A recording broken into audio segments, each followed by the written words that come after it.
President Trump announced that the U.S. will designate Saudi Arabia a major non-U.S. ally. Joining us to discuss is David Wurmser, senior analyst at the Center for Security Policy and former senior advisor to Vice President Cheney on the Middle East and strategic affairs. So, David, good afternoon to you.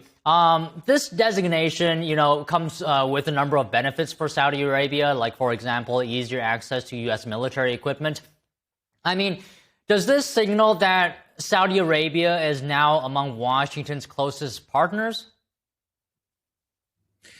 Well, yes, it definitely draws Saudi Arabia a lot closer after a decade or more of some tense relationships between the United States and Saudi Arabia. But it actually returns Saudi Arabia to a role it's had for most of the last year, which is to be one of the most important American allies in the region. So this really restores a sort of relationship rather than paves a whole new way. So President Trump said today that the U.S.-Saudi Arabia partnership is one of the most consequential in the world. And you're saying that this restores the relationship. Why does the Trump administration consider it so critical? Well, I mean, first of all, just the oil. There's a lot of oil in Saudi Arabia, but Saudi Arabia also holds tremendous influence over several other countries in the region, such as Bahrain and so forth. These countries have major strategic assets, like a naval base in Bahrain. CENTCOM is in Qatar. But we have major assets otherwise in Saudi Arabia. And of course, there's a lot of oil, natural gas in the UAE, Saudi Arabia, and elsewhere.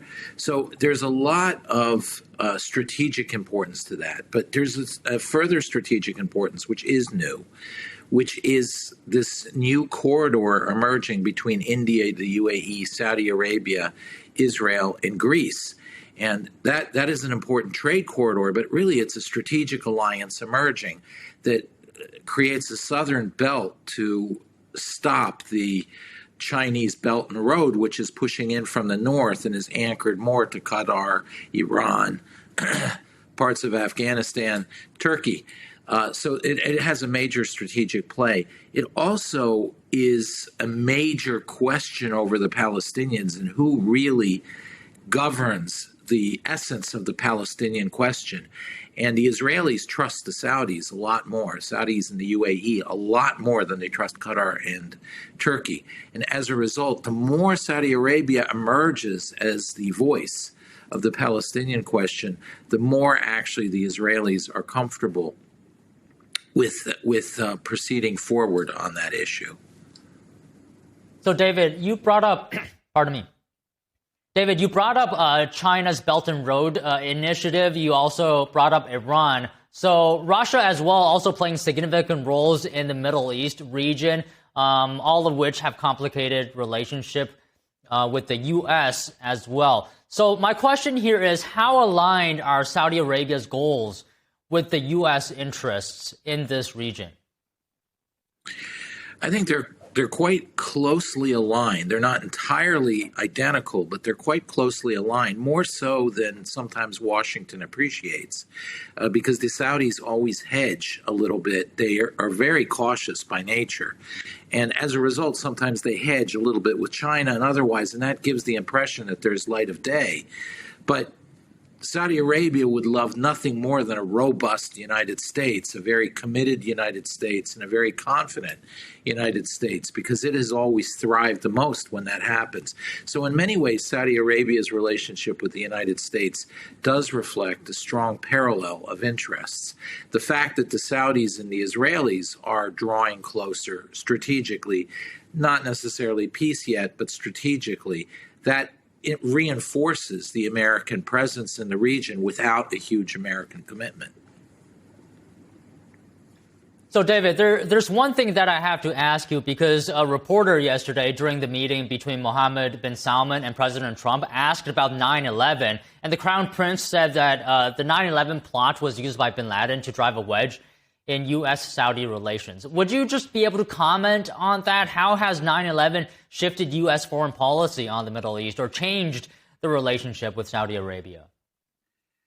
Well, it's interesting. I mean, I think the Saudi role in 9/11 has never been fully appreciated. I think it was the Saudis had a policy before 9/11 of trying to export some of their internal problems. They funded some of these organizations abroad that led to 9/11. But as soon as that happened, the Saudis understood it and they cooperated with us in the war on terror. This is already 24 years ago. So they've been a fairly good ally in those issues on Islam, Islamism, the radical jihadis, and so forth.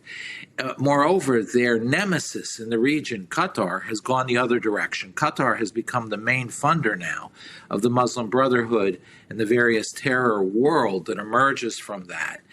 So in many ways, the Saudis, despite the fact that they really were not careful and they were complicit in 9/11, not wittingly, but unwittingly, by having funded some of these organizations that went bad, really bad, they actually are playing the productive role in this, and the Qataris are the ones we should be worrying about now. Okay, David, just one last thing that I'm wondering today. I'm curious to get your comments on, because President Trump brought up the Board of Peace. How well is that going to work to oversee an interim government in Gaza? Trump says heads of major countries will be on it. It will work well only when it doesn't work at the beginning. And by that I mean, I think it's fairly clear by now that Hamas has no intention of disarming and that there's no international coalition of forces that will disarm Hamas. And that's a bottleneck. It has to be disarmed. So in the end, the only thing that can really bring about the disarmament of Hamas is Israel finishing the war, which I believe is coming, that they will have to go into the remainder of Gaza and physically dismantle Hamas and comb the area. And then the Board of Peace can come in and help really begin to reestablish and rebuild Gaza. And I think the Saudis and others, that's what the critical issue is. They know nobody will go in as long as Hamas continues to exist.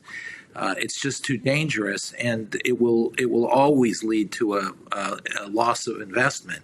So it's really a precondition that we have a problem first, which is that the Israelis will be forced essentially to go in violently to disarm Hamas. And then we really have a Board of Peace and a structure where people will send their troops to keep the peace and begin to develop Gaza.